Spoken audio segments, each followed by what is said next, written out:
I wanted to talk about resilience in these tough times. Economy going down, COVID effect everywhere. I think it's important that we stay strong, and resilience is coming up a lot.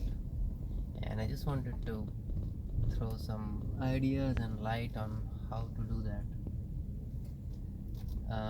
Let me start with a quick story. Sometime back, my boss, director, had to made a corporate announcement, so he invited my team, me, and so basically 3 levels of reporting. And when everyone was in the room, he started his speech with, "We have big news. Vivek is quitting," and it was a joke. I was not quitting, and people knew that I'm not a quitter. So anyway, everybody started laughing, and then I responded that, come on, Paul, don't give them false hope. Anything worse than no hope is false hope. And yes, it was all joke and everybody was laughing, but that is something that I really believe in, and I think that's one of the things I want to talk about. A lot of times people think that resilience means optimism, being hopeful about the future, and that's not necessarily it is. So 2 examples. Admiral Stockdale, who was a prisoner of war in Vietnam, he is credited with a term called Stockdale paradox. When he was asked who were the people who made it well out of the POW camp and who did not, his answer was that the people who were really optimistic, who always thought we will be released by Christmas or then will be released by Easter, they couldn't make it out because they were always hopeful, but every time their hopes were shattered, they would probably be affected. And what he said was most likely they died of broken hearts, which is true. The other example is more of a story, a fable. There was this king in a very cold area, let's say Russia, and he was coming back from one of his trips and he saw one of his guards shivering, and he asked him, "Hey, how's it going? How do you feel?" And he said, "I'm here on a 12-hour shift and over the night and I'm really cold." And the king said, "Oh, that's not a problem. I'll go inside and I'll send a blanket for you so you can feel better." King went inside. He forgot about that. The next morning or the next night when he was coming back, he found out that the soldier had died. And the lesson from this story is, as long as this guard was living with what we had, he had accepted the situation, his body was able to cope with it.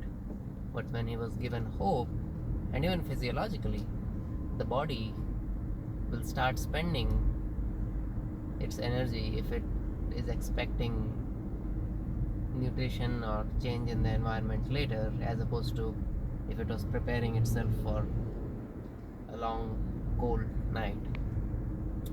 So the gist of the story is that don't give someone false hope. And like I said before in the beginning of this post, anything worse than no hope is false hope, because it raises your hope, and when it is shattered, well, that's worse.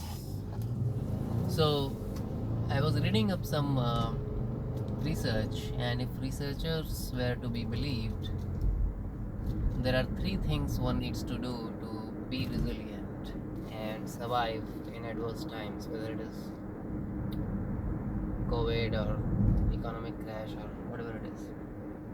First thing is accepting the reality, and that's where these stories that I just told come in. Optimism is not resilience, it's actually has an adverse effect. We need to be realistic, we need to accept things for as they are, and we see these examples throughout our life. The people who can accept the reality and work with what they have, tend to survive much better than those who keep fighting and eventually give up. So first, yes, accept the reality and don't be too optimistic about things are gonna change, things are going to be better. Well, there has to be balance. I always talk about balance. So you cannot be completely pessimistic and give up, but you can't be overly optimistic either. The second point the researchers made was having a meaning. As long as you have a meaning in life, a goal, something that you enjoy, something that you live for, that is going to take you way further as opposed to if you have no goal or no meaning. And it can be anything. Religion is one of the biggest things that brings meaning to one's life.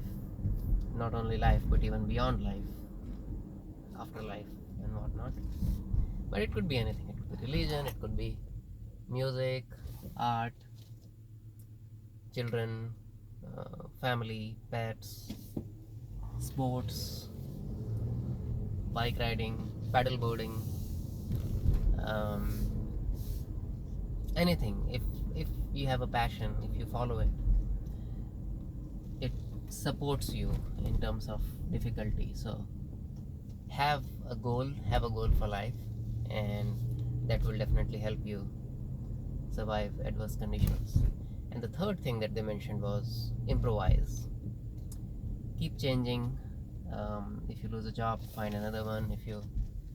If something doesn't work, find a different way to do it. Acquire a new skill, but keep working with things. Keep improvising, and that is way more likely to get you through than anything else. So again, to repeat, accept the reality, find a goal or meaning in life, and keep improvising. And that's the key to resilience, not overly optimistic outlook.